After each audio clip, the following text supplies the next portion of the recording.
Stygian Reign of the Old Ones is a game that ticks a lot of boxes for me. It's a horror role-playing game, a combination of genres that I've been bemoaning for not being prevalent enough in the current gaming ecosystem. It's a game that's so heavily inspired by the Cthulhu Mythos that it may as well emblazon H.P. Lovecraft's face on all of its banners. I suppose that they do the next closest thing by putting Lovecraft directly into the game under his real-life alter ego. In fact, Stygian resembles the tabletop game Call of Cthulhu so well that I'm a bit disappointed that this wasn't the official tie-in that was released last year, especially because Stygian demonstrates a true comprehension of the source material. That is, a well-researched, well-written game that delivers a narratively and tonally consistent Lovecraftian experience from start to finish. Every aspect of this game was developed with the proper themes in mind in each of its gameplay elements.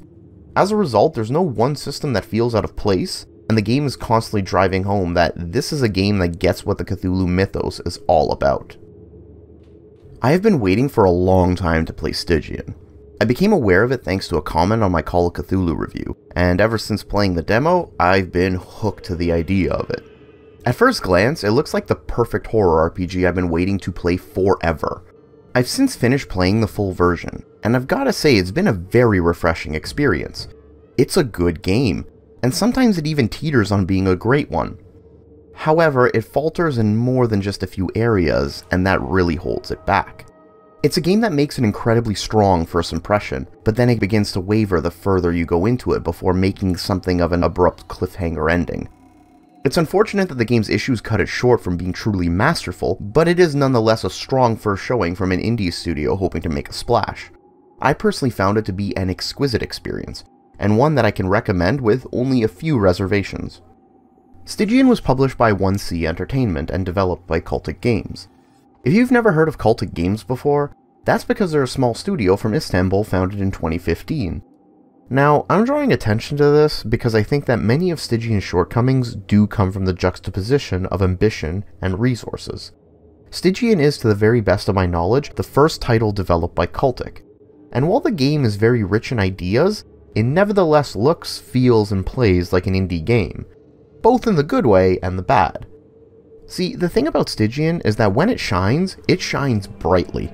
It's a horror game that never strays away from delivering a slow drip of themes dealing with madness, decay, squalor, and above all, the futility of the human spirit. It doesn't pull its punches, nor does it try to soften the terrors that await for you in Arkham. Character deaths are permanent, insanity is a near unavoidable constant, and combat is utterly unforgiving. In short, Stygian absolutely nails setting and atmosphere, as every inch of this game is so carefully constructed to be equal parts visually gorgeous and utterly horrid. Its visuals are quite easily one of its strongest suits, using a hand-drawn art style that gives it a very distinct look. And despite using a palette of tones that are muted and lacking in saturation, it still has a large variety of colors that don't quite make it look so bleak and boring. The only time it strays from this is when the game superimposes CGI onto itself, usually when casting spells or encountering areas that warp the very fabric of reality. The blend of these visual effects together makes for a surreal viewing experience, albeit a gorgeous one. The animations are seamless, and they are very good looking. This applies to pretty much every aspect of the game, from locations to character models. There are entire areas that are nothing more than nightmare fuel as to what their function in-game is, and this feeling of terror is only enhanced by Stygian's meticulously drawn imagery, and the graphical artist's ability to articulate the gruesome and the macabre, all made the more memorable by the decision to take a highly stylized route when it comes to graphical fidelity. Soundscapes, on the other hand, are a little less fleshed out, but they nonetheless manage to punctuate the level of immersion that the visuals deliver and help further push that desolate feeling of a world gone to hell, which, in Stygian's case, might be quite literal. Much of the game's soundtrack is the sort of dark ambience you'd expect to hear if you listen to Atrium Carceri or Lustmord. There are a few areas with their own themes that deviate from the usual fare, and they do well to remind you that this still is a world firmly set in the 1920s, but these tracks are few and far between. The game's music does its best work within the context of the game itself, and it helps prop up the overall presentation, but it isn't much to write home about by itself. Nevertheless, the game's overall presentation is fantastic, and it makes it very clear what you're getting into, a bleak trek into a dismal world. rife with all sorts of terrors that will haunt and hound you. Luckily, Stygian is a game that has developed a means for you to defend yourself against these terrors in a way that doesn't actually betray the game's setting, atmosphere, or themes. I've railed against the way that combat has been implemented in other games that take heavy inspiration from Lovecraft, predominantly because I've always felt a certain level of disconnect between the terrors of the Cthulhu Mythos and their alien ferocity, and how the ability to battle them and come out fairly unscathed severely dissipates the horror that they represent. However, Stygian manages to strike a balance between maintaining that level of horror while still including a combat system, thereby striking a compromise that will make the game familiar to fans of RPGs while still trying to evoke feelings of fear. Stygian uses a turn-based system, wherein turn order is determined by initiative rolls, and the number of actions you can use per turn by the amount of action points you have remaining. The combat in Stygian is fairly tough, and it doesn't suffer fools gladly.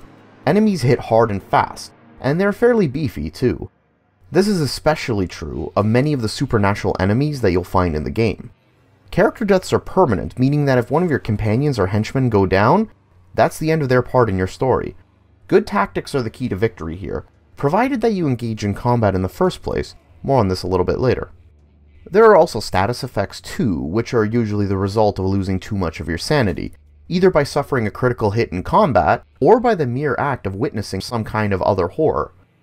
These sanity effects have a number of different consequences, like making your character spend all their action points trying to run away from the enemy, or just straight up lose your turn because they're paralyzed with fear. These status effects can also manifest outside of combat. If at any point during the game you lose half of the total numerical value of your sanity, you could have one of several permanent madnesses manifest. These debilitations cover the common fare of what you'd expect from a Lovecraft-inspired adventure, such as schizophrenia, mania, and paranoia, just to name a few. While these insanities do affect combat, usually by giving you a slight bonus in one area and a more severe drawback in another, their main function is to tinker with the dialogue system by changing the written lines to resemble the ratings of a lunatic, including a change in typeface and font. Now, this by itself wouldn't be quite enough to make the system more than mere lip service to the source material that it was inspired by. However, Stygian's solution to make combat much more evocative of the themes that it attempts to get across is what it calls the progressive escape. When entering combat, you often have the option to immediately move your party onto these purple hexes and then flee from combat. Doing so, however, means that you miss out on the chance to get experience points and loot, but you still increase your angst. Too much angst and you get a permanent negative trait that hinders your abilities.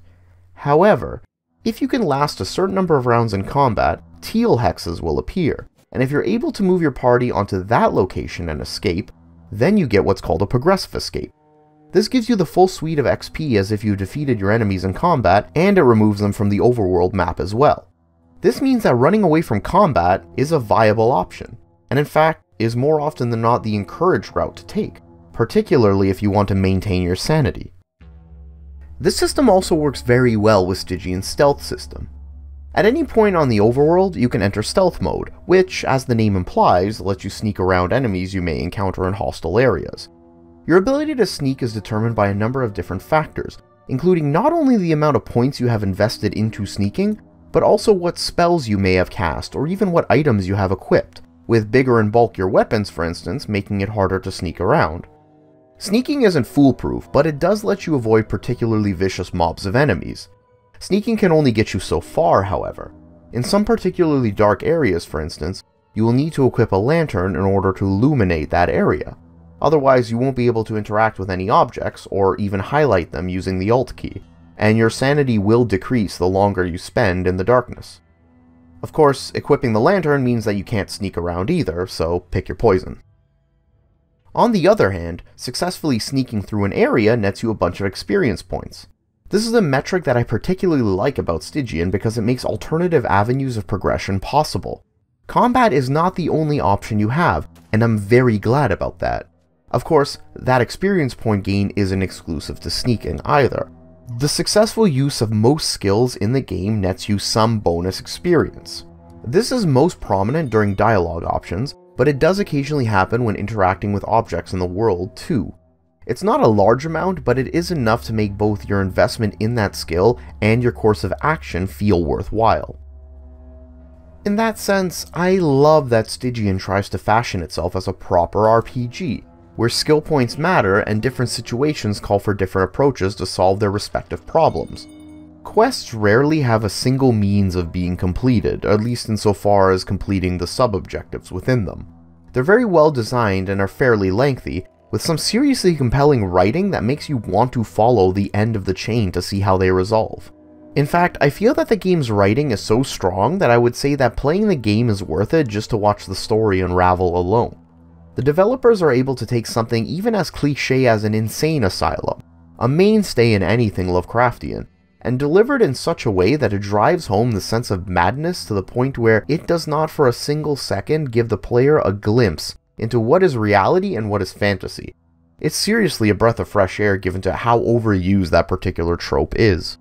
Even the character creation system is one of my favorites in recent memory, particularly in the number of different archetypes available that modify several aspects of how you interact with the game's world, but also in how it allows you to tweak your stats using different character backgrounds, even going as so far as to letting you determine your character's age, which also has an effect on your stats. I also think that the belief system was a nice feature too. Essentially, you select an outlook that your character prescribes to, such as a nihilistic belief system or a materialistic one. Selecting dialogue options that correspond to these beliefs will recover a small amount of lost sanity, which actually does hardcode role-playing into the game a small bit, but it's something that I'm always in favor of. Of course, if all of this is too complex for you, the game also has a good number of pre-generated characters you can choose from and jump right into the adventure. On the other hand, the amount of quests in the game is something of a detriment, I feel. While the game does present a number of side quests, they aren't truly side quests. All of them at first seem like diversions from the main plotline, but in reality, they're just an extension of that main plotline. As a result, the game feels much more linear, and the number of real diversions from your primary objective are extremely limited. They do a very good job of moving you around the world and showing you the various things in the game, and they certainly feel like they take you off the beaten path. But from start to finish, those leads are all tied into that primary objective. You're free to approach them in whatever order you like, and those quests in and of themselves are certainly not lacking for content.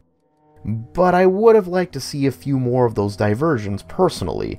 It makes the game feel a little smaller than it actually is. And this is the point that also brings up what is the big bugbear in the room when it comes to Stygian, and that's the game's overall length.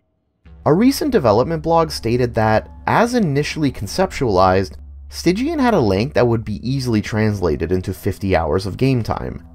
However, given as to the resource constraints and the size of the studio, Cultic Games felt that they had two options while gearing for the game's release. Either rush the game through to the finale, and thereby sacrifice a lot of the content that they have already worked on, or end the game on a cliffhanger and focus on the later parts of the saga in future installments. It was, according to the developer, the only way that they could see the game shipped. As a result, Stygian Reign of the Old Ones boasts a campaign time that takes about 12 to 15 hours to complete, with the game's main plot not being resolved by the time the end credits roll. My playthrough took about 13 hours, and that included a lot of dead time searching for most every nook and cranny that the game had to offer. Whether or not that amount of playtime is worth the asking price is ultimately up to you. I personally feel that 13 hours is a bit short given the fact that it's an RPG. However, I do think that if Stygian is to be turned into an episodic series, then Reign of the Old Ones is a very strong start to what has the potential to be an excellent narrative in the shadow of the Great Old Ones, provided that it has some means of making use of the content in the first game, and ensuring that any of the previously made decisions have some kind of impact on those future installments. Nevertheless, Reign of the Old Ones still has a number of issues with it that I took some level of umbrage with in one form or another. First and foremost, I really dislike the fact that the only way to save the game manually is to save and exit. This sends you to the game's main menu, forcing you to reload the save game to continue your progress. Stygian makes liberal use of autosaves, which are functional, but it makes for an irritating method of saving your progress manually. The save game list is also a huge mess, with no clear method of organization or save slotting to help you keep track of which saves are for which. Not to mention that you only have a single character slot anyway, and old autosaves will overwrite each other. crafting is a system that's also a bit of a sticking point for me, particularly because it only takes the main character's abilities into consideration rather than those of your companions. It means that it is utterly useless to diversify many of your companions' skill points, as they're unable to actually use them in dialogue or in crafting sequences. I finished the game barely touching the crafting system, and the only thing that I did craft were a couple of story-related required items. I think it's safe to say that as it is, crafting is a system that can be easily ignored. There are other issues as well. Small things such as being forced to spend your skill points the moment you bring up the character menu are annoyances. But misclicks during combat, particularly when you try to move your character onto a hex space that already has a corpse on it, are irritations. For context, you can loot bodies during combat. In fact, that's how you get a material reward when you're making a progressive escape. Doing so, however, costs action points.